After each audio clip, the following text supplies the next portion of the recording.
다양한 해양 자원과 아름다운 풍경으로 우리의 삶을 풍요롭게 하는 바다. 하지만 이 바다가 늘 아름답기만 한 건 아닙니다. 해상 사고는 육지와는 판이하게 달라 때론 작은 사고가 참혹한 결과를 초래하기도 합니다. 망망대해에서 기관 고장이나 또 암초에 부딪혀서 사고가 났다면 어떻게 해야 할까요? 지난 25일 화성에선 낚시 어선업자들을 위한 교육이 실시됐습니다.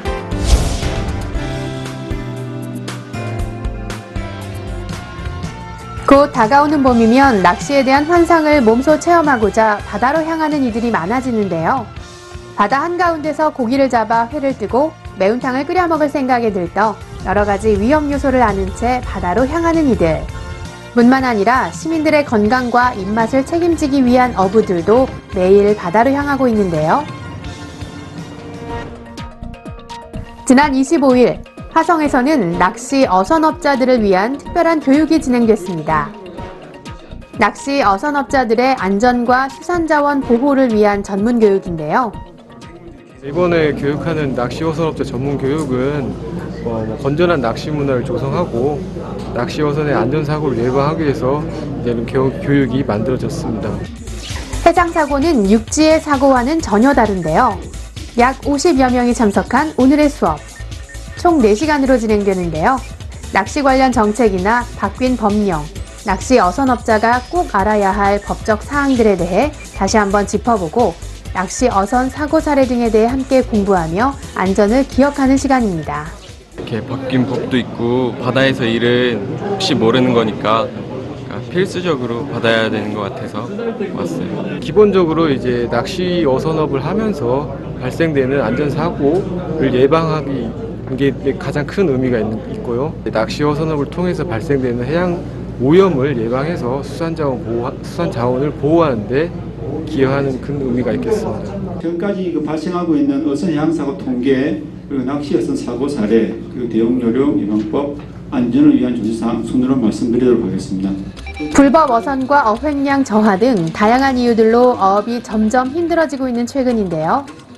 짧게는 몇 년, 길게는 몇십 년 동안 낚시 어선을 운영하면서도 쉽게 알기 어려웠던 법령이나 사건 사고 통계. 지난 2009년도부터 꾸준히 증가하고 있는데요.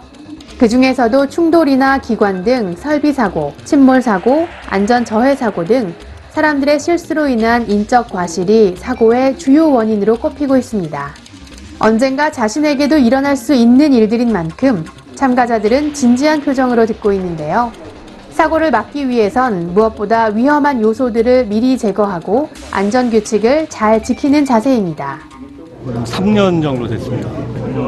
근데 거의 지킨다고 지키는데 이제 수박 겉핥기식으로 이제 되는 거죠. 저희가 모르는 부분에 그런 통계까지 수치까지 내주시면서 디테일하게 설명이라든지 해주시니까 그런 부분들이 좀 더 이제 피부에 와닿는 것 같습니다. 하여튼 유익했습니다, 교육 시간. 그 센서가 그게 오래 쓰면 부식이 됩니다. 부식이 되면 그 톡 떨어져 버리면 그 압에 의해 가지고 그 압이 보통 한 3, 4kg 걸린다 그러더라고요. 구명조끼를 착용하시고 특히 물 위, 배라는 한정된 공간에서 일어나는 상황인 만큼 사고 대비와 안전 등을 위해선 꼭 갖춰야 할 설비들이 있는데요. 그중 첫 번째가 바로 구명조끼입니다. 구명조끼를 입었을 때가 입지 않았을 때보다 생존율이 2배 이상 높은 걸 확인할 수 있는데요. 어선의 위치를 확인할 수 있는 무전기나 레이더도 꼭 켜놓아야 합니다. 실적으로 레이더나 이런 거 GPX가 있지만 그거를 잘 활용을 못하는 부분들이 많아요. 보면 그러니까 각각 거내다 보니까 선장들이 육안으로 이 동네는 내가 이제 혼이 아니까 한다라는 이런 개념을 갖고 한 점들도 있기 때문에 일단 안전을 위해서는 저속운행, 안개꼈을 때는 저속운행하는 게 가장 현명한 방법이라고 생각을 합니다. 사고 발생을 대비한 간단한 응급처치 방법에 대해서도 배웁니다. 심정지 환자를 살리기 위한 골든타임은 단 4분.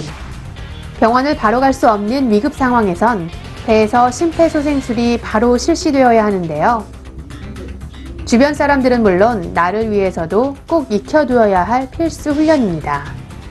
낚시 어선 같은 경우에는 물에 빠지는 경우가 낚시객들이 물에 빠지는 경우가 있는데 요즘은 승선하는 사람들 전부 다 낚시 구명조끼를 입었기 때문에 물속으로 가라앉는 일은 사실은 없습니다.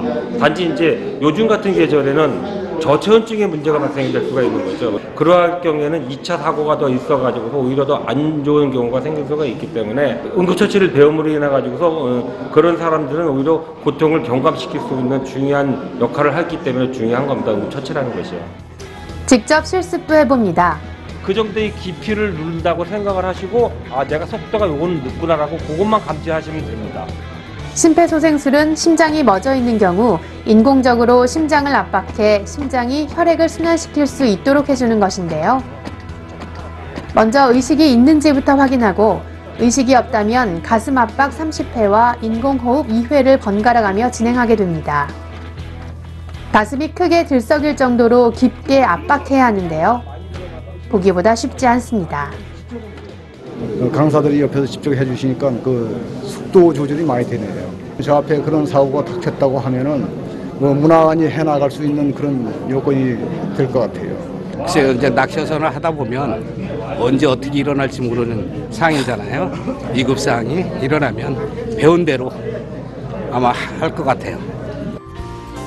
안전은 지키는 것도 중요하지만 미리 대비하고 예방하는 것도 중요한데요. 이런 교육을 통해 안전의식을 제고하고 현장 대응 강화로 더욱 건전한 낚시 문화가 정착될 수 있길 기대합니다. 이번 교육을 통해서 모든 이들이 안심하고 또 바다를 즐길 수 있길 바랍니다.